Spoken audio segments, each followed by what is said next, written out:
Professor Sudesh Goderav, National Secretary Predation of Indian Rationalist Association, FERA. त्यांना आभारी करतोय. धन्यवाद साहेब. हां और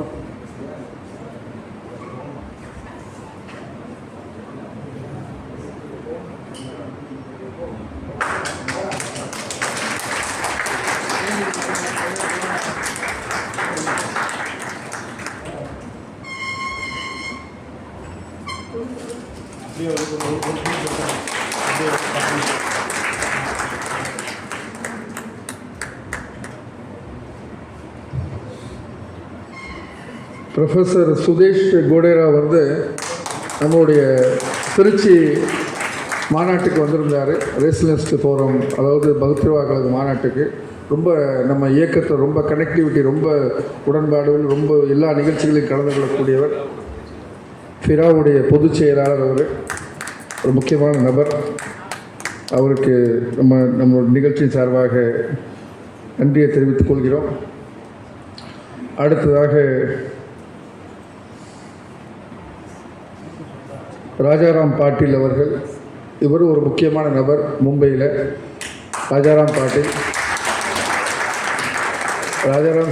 पाटील साहेब इकडे बसलेले आहेत. ते आमचा लय म्हणजे इकडे कार्यकर्ता आहेत. मुंबईमध्ये सोशल ॲक्टिव्हिस्ट आहेत.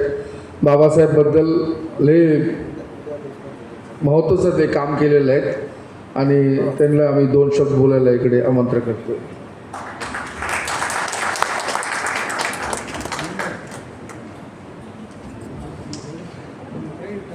सर्वांना नमस्कार. तमिळ भाषा मला येत नाही, हा मोठा प्रॉब्लेम आहे. मी मराठीत बोलणार आहे.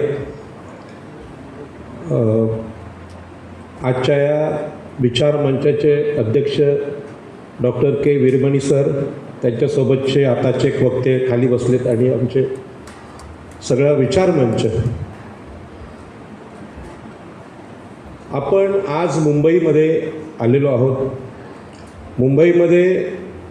मुंबईचे जे भूमिपुत्र आहेत त्यांच्या वतीनं मी आपलं स्वागत करतो.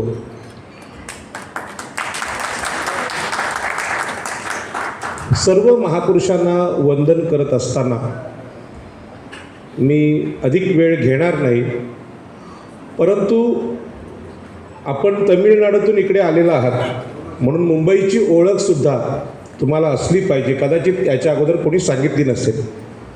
इथे सन्माननीय न्यायमूर्ती आहेत. दिल्लीवरून आलेले एक आमचे फार मोठे लेखक इथे बसलेले आहेत. आपण सगळे विद्वान आहात. मी जी डोक्यामध्ये टोपी घातलेली आहे ही इथल्या मच्छीमारांचं प्रतीक आहे. जे समुद्रावर काम करतात त्यांचं प्रतीक आहे. आणि मुंबईची जी हिस्ट्री आहे, मुंबईचा इतिहास आहे, हा लिखित इतिहास कमीत कमी 2500 वर्षांचा आहे. म्हणजे सम्राट अशोकाच्या काळापासूनचा आहे. आणि श्रीलंकेमध्ये इथून महेंद्र आणि संघमित्रा नालासोपाऱ्यातून गेले. त्यांना घेऊन जाणारे लोक आमचे होते, मच्छीमार लोक होते. आगरी होते, कोळी होते, कराडी होते, भंडारी होते. पेरियार साहेबांचा अभ्यास करत असताना मला जो सगळ्यात मोठा विचार आवडला तो विचार महात्मा फुल्यांचा आणि सावित्रीबाई फुल्यांचा आहे.